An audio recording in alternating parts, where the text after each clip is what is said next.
ఓ ధర్మరాజా, మనుష్యుల హితం కోసం ఏర్పడిన ఏ కర్మ అయినా వ్యవస్థ కోసమే ఏర్పడింది, కానీ అది ఆలోచన గల వారి చేత చక్కగా విచారించిన తరువాతనే నిశ్చయించబడుతుంది.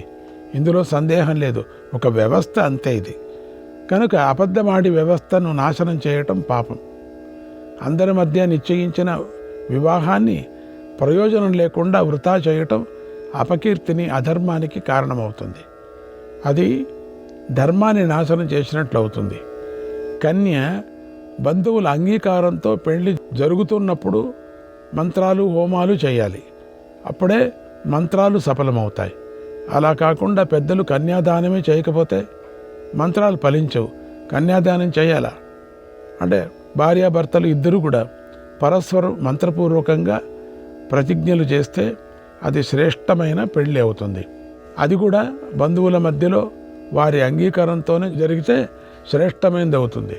వరుడు ధర్మశాస్త్రాలను అనుగుణంగా భార్యను పొందటమే మంచిది. అప్పుడు వరుడు ఆమెను దేవుడికి ఇచ్చిన భార్యగా భావిస్తాడు. పాణిగ్రహణం అయ్యేంత వరకు స్త్రీలు, పురుషులు కూడా ఒకరినొకరు కోరుకుంటూనే ఉండవచ్చు. ఇందులో తప్పులేదు. కన్యలకై మరుద్గణాలు ఇలాంటి వరం ఇచ్చారు కూడా. ఇష్టం లేని వాడిని అయోగ్యుడికి కన్యాదానం చేయరాదని ఋషులు చెప్పారు. ఇష్టం లేని వాడికి చేయకూడదు. ఎందుకంటే ఆనందంగా జీవించటానికి, సంతానోత్పత్తికి అదే కారణం కదా. ఓ ధర్మరాజా, సప్తపదిలోని 7వ అడుగు పడినప్పుడే పాణిగ్రహణ మంత్రాలు నిజమవుతాయి, ఫలాన్ని ఇస్తాయి. జలపూర్వకంగా కన్యాదానం చేసినప్పుడే పాణిగ్రహీత భర్త అవుతాడు. ఇది కన్యాదానం యొక్క విధి అన్నాడు భీష్ముడు. బాగుంది. అత్యంత సూక్ష్మంగా, క్లుప్తంగా, చాలా బాగుంది. శ్రీకృష్ణాయ పరమాత్మనే నమః. 46, 47, 48 అధ్యాయాలు. భీష్ముడు ధర్మరాజుకి ఎలా చెప్పాడు? ఓ ధర్మరాజా, స్త్రీకి ఇష్టం లేకపోతే ఆమె తన భర్తను ఆనందింపజేయలేదు.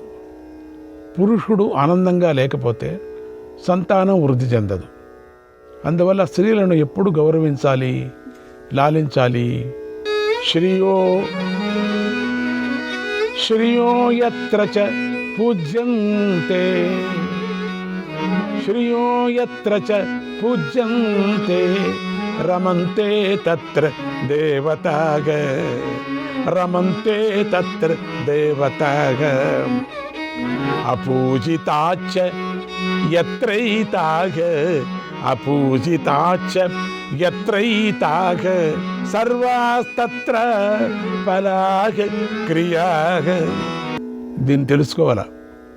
స్త్రీలు పూజింపబడిన చోట దేవతలు సంచరిస్తారు. వారు నిరాదరించబడితే అక్కడ అన్ని పనులు విఫలమైపోతాయి, నశించిపోతాయి.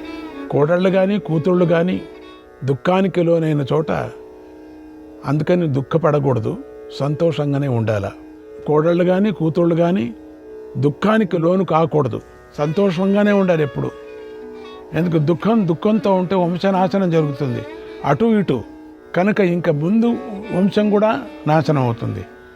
దుఃఖపడనే కూడదు. భార్య మనస్సును భర్త అర్థం చేసుకోవాలా, భర్త మనస్సును భార్య అర్థం చేసుకోవాలా. పెళ్లి చేసేదే సంతానాని కోసం, కనటానికి. అది జ్ఞాపకం పెట్టుకోండి. కనుక వారిని బాధ పెట్టకుండా బాగా చూసుకోవాలి. ఇద్దరిని, భర్తను కూడా అట్లనే చూసుకోవాలి. వారి శాపానికి గురి అయిన ఇళ్ళు ప్రాణం తీసే దేవతలతో నాశనం చేయబడిన వాటితో సమానమైపోతాయి. జాగ్రత్తగా ఉండాలి. ఓ ధర్మరాజా, లక్ష్మి లేని ఇళ్ళు ప్రకాశించవు, వృద్ధి చెందవు. మనువు స్వర్గానికి వెడుతున్నప్పుడు స్త్రీల బాధ్యతను పురుషులకు అప్పగించాడు. స్త్రీలను పురుషుల చేతుల్లో పెట్టి ఇలా అన్నాడు: స్త్రీలు అబలలు, వారు మంచి మనస్సు కలవారు, సత్యలోకాన్ని గెలవగల శక్తి కలవారు, ఈర్ష్య కూడా కలవారే. అభిమానాన్ని కోరుకుంటూ ఉంటారు, తప్పేం లేదు. కొంచెం కోపం ఉంటుంది, దాన్ని ఎక్కువ పట్టించుకోకూడదు. పురుషులకు ఆత్మీయులు, బోళా మనుషులు, గౌరవించి తగినవారు. కనుక స్త్రీలను ఆదరించండి. వాళ్ళ మనసులో ఏమీ ఉండదు పాపం. కొంచెం పొగిడితే చాలు, ఏమైనా చేయిస్తారు. శ్రీ ప్రత్యయో హి వై ధర్మగా శ్రీ ప్రత్యయోగి వై ధర్మగ రతిభోగాస్య కేవలగ రతిభోగాస్య కేవలగ పరిచర్యా నమస్కారాః పరిచర్యా నమస్కారాః తదాయత్త భవంతు వగ తదాయత్త భవంతు వగ. ధర్మసిద్ధికి శ్రీజాతియే మూలం. మీ యొక్క ఆనందం, పరిచర్యలు, నమస్కారాలు అన్నీ స్త్రీల అదుపులోనే ఉంటాయి. పిల్లలను కనటం, పుట్టిన వారి ఆలనా పాలనా చూడటం, లోకయాత్రను చక్కగా శాంతంగా నిర్వహించటం అనే ఇవన్నీ కూడా స్త్రీలు చేసే పనులు కనుక వారిని బాగా చూసుకోవాలి. సమ్మాన్యమానశ్చయితాగి సర్వకార్యాణ్య వాప్స్యథ. మీరు కూడా స్త్రీలను సత్కరిస్తూ ఉంటే సకల కార్యాలు సిద్ధిస్తాయి. సకల కార్యాలు కూడా. ఈ విషయంలో విదేహ రాకుమారి ఒక మంచి మాటని ఇలా చెప్పింది. నాస్తి యజ్ఞ క్రియా కాచిత్ నశ్రాద్ధం నోపవాసకం ధర్మస్వభర్తృ శుశ్రూష ధర్మస్వభర్తృ శుశ్రూష తయా స్వర్గం జయంత్యుత తయా స్వర్గం జయంత్యుత. స్త్రీలకు ఏ యజ్ఞక్రియతోనూ శ్రాద్ధతోనూ ఉపవాసంతోనూ పని లేదు, అవసరం లేదు. తన భర్తను సేవించుకోవటమే స్త్రీకి ధర్మం అయి ఉంది. అదే స్త్రీకి అన్నీ సాధించి పెడుతుంది. ఆ ధర్మంతో ఆమె స్వర్గాన్ని కూడా జయిస్తుంది. పితా రక్షతి కౌమారే పితా రక్షతి కౌమారే భర్తా రక్షతి యౌవనే భర్తా రక్షతి యౌవనే పుత్రాశ్చ స్థావిరే భావే న స్త్రీ స్వాతంత్ర్యమర్హతి న స్త్రీ స్వాతంత్ర్యమర్హతి. స్త్రీని కౌమారంలో తండ్రి రక్షిస్తాడు, యవ్వనంలో భర్త రక్షిస్తాడు, వార్ధాక్యంలో పుత్రులు కానీ పుత్రి కానీ రక్షిస్తారు. కనుక స్త్రీకి ఒంటరిగా తనను తాను రక్షించుకోవలసిన పని లేదు. ఓ ధర్మరాజా, స్త్రీలంటే శ్రీ లక్ష్మీ స్వరూపిణులే, ఐశ్వర్యాన్ని కోరేవారు. వీరిని సత్కరించాలి. ఓ రాజా, తన వంశంలో ఉంచుకొని రక్షిస్తే శ్రీ లక్ష్మీ స్వరూపిణిగా నిలుస్తుంది అన్నాడు భీష్మ పితామహుడు. శ్రీకృష్ణాయ పరమాత్మనే నమః. 49వ అధ్యాయం. ధర్మరాజు ఇలా అడిగాడు, ఓ పితామహ, కొందరు తన భార్యకు ఎవరి ద్వారా పుత్రులు పుట్టినా వారు తన కొడుకులే అంటారు. కొందరు తనకు ఎవరి యందు పుత్రులు పుట్టినా వారు పుత్రులే అంటారు. వారిద్దరూ సమానులని అనవచ్చా? వాస్తవంగా వారు ఎవరి పిల్లలు? దీన్ని చెప్పు అని అడిగాడు. భీష్ముడు ఇలా చెప్పాడు, ఓ రాజా, తన రేతస్సు నుండి పుట్టినవాడు ఔరసుడు.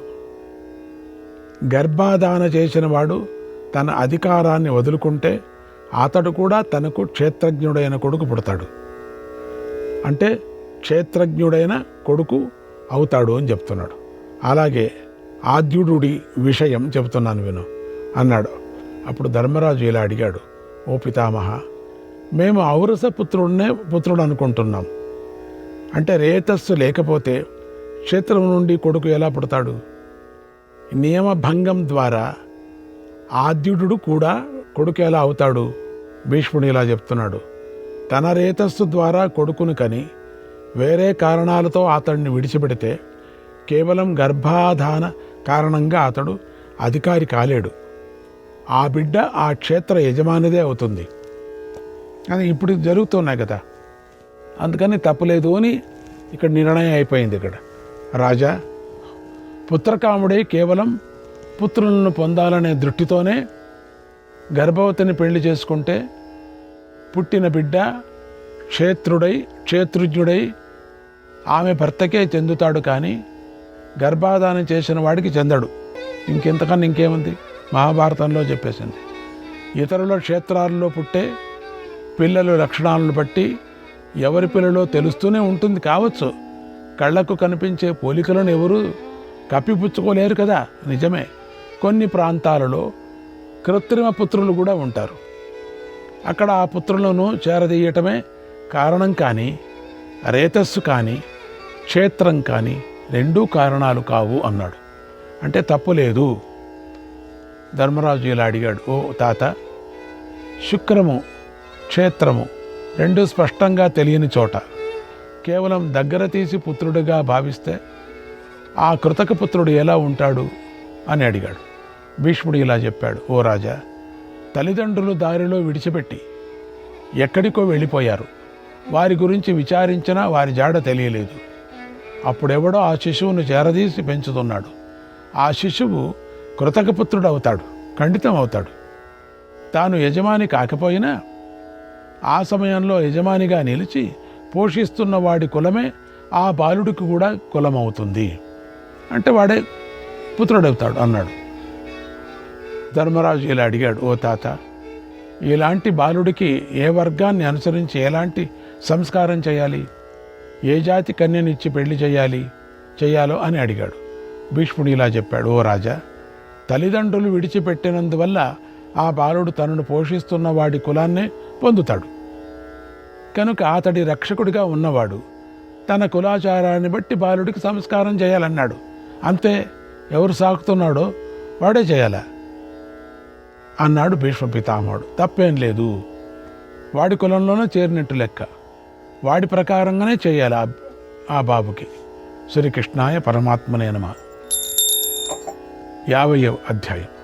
ధర్మరాజు ఇలా అడిగాడు, ఓ పితామహ, ఎవరైనా చూసినా వారితో కలిసి ఉన్నా ఎలాంటి స్నేహం కలుగుతుంది?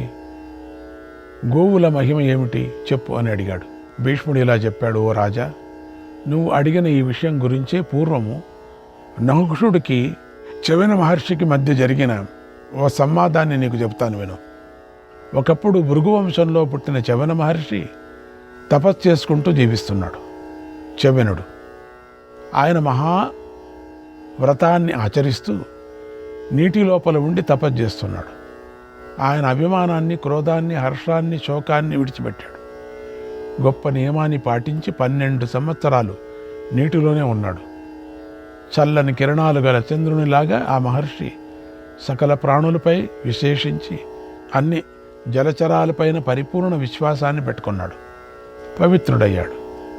దేవతలను నమస్కరించి గంగా యమునుల మధ్య నీటిలో స్థాణువులాగా కదలకుండా కూర్చున్నాడు.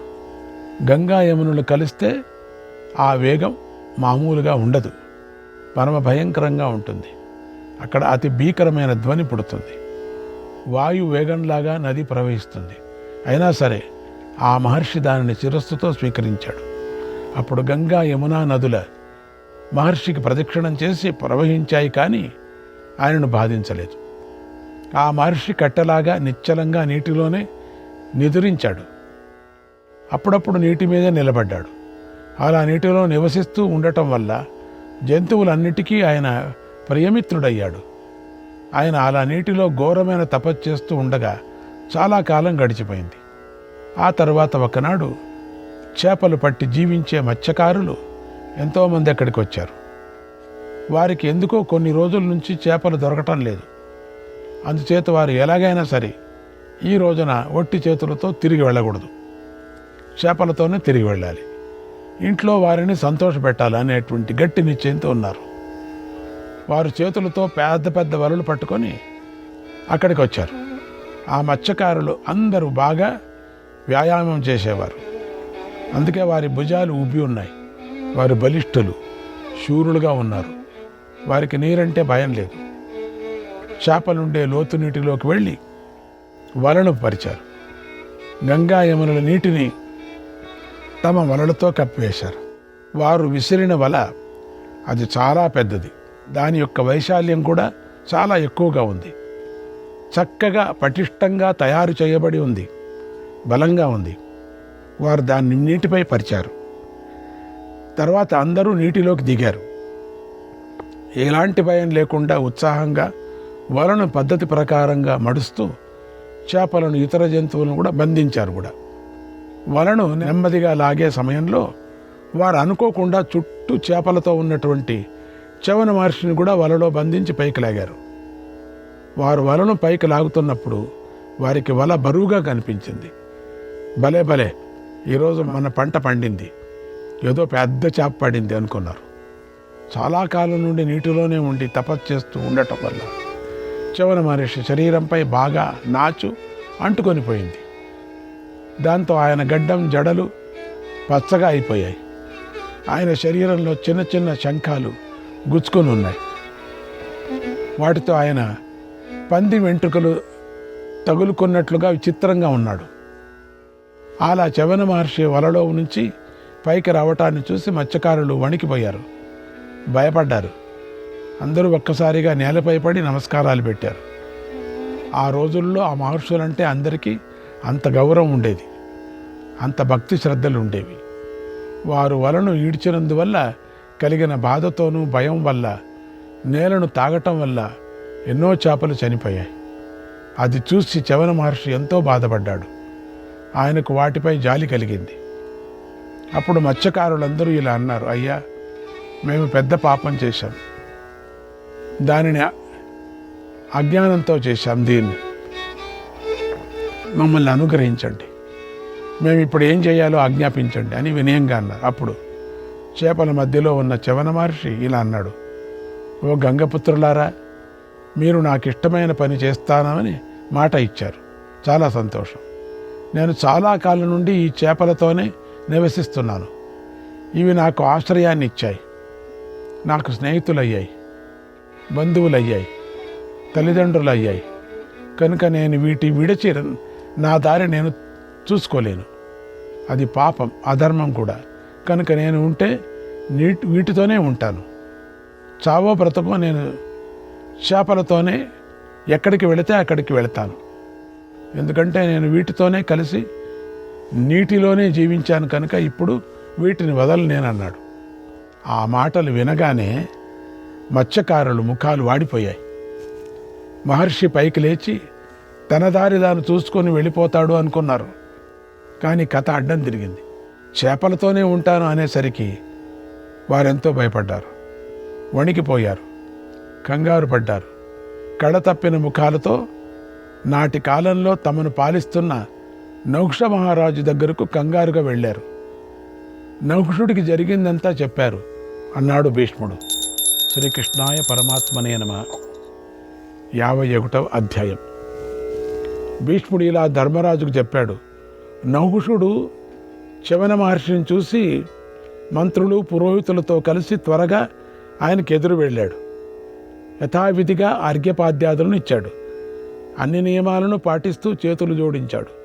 ఓ మహర్షి, నేను నహుషుణ్ణి, ఈ దేశానికి రాజును, నీకు నమస్కారం అన్నాడు. అప్పుడు నహుషుడి పురోహితుడు చ్యవన మహర్షిని పూజించాడు. తర్వాత నహుషుడు ఇలా అడిగాడు, ఓ మహర్షి, నేనేం చేయాలో చెప్పండి, ఏం చేస్తే మీకు సంతోషం కలుగుతుందో చెప్పండి, నేను ఆ పని చేస్తాను, అదెంత కష్టమైనదైనా సరే నేను చేస్తాను, ఆజ్ఞాపించండి అన్నాడు. అప్పుడు చ్యవన మహర్షి ఇలా అన్నాడు, ఓ రాజా, ఈ మత్స్యకారులను ముందు గౌరవించు, వీరిని ఆదరించు.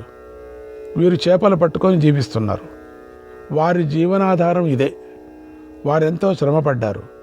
నేను వలలో పడటం మూలంగా ఎన్నో చేపలు చనిపోయాయి. అందువల్ల వీరెంతో నష్టపోయారు. వీరు సంతోషించాలి, వీరికి లాభం కలగాలి. కనుక ఈ మత్స్యకారుల చేపలను నువ్వు కొను, చేపలతో పాటు ఉన్నటువంటి నన్ను కొను. శ్రీకృష్ణాయ పరమాత్మనే నమః.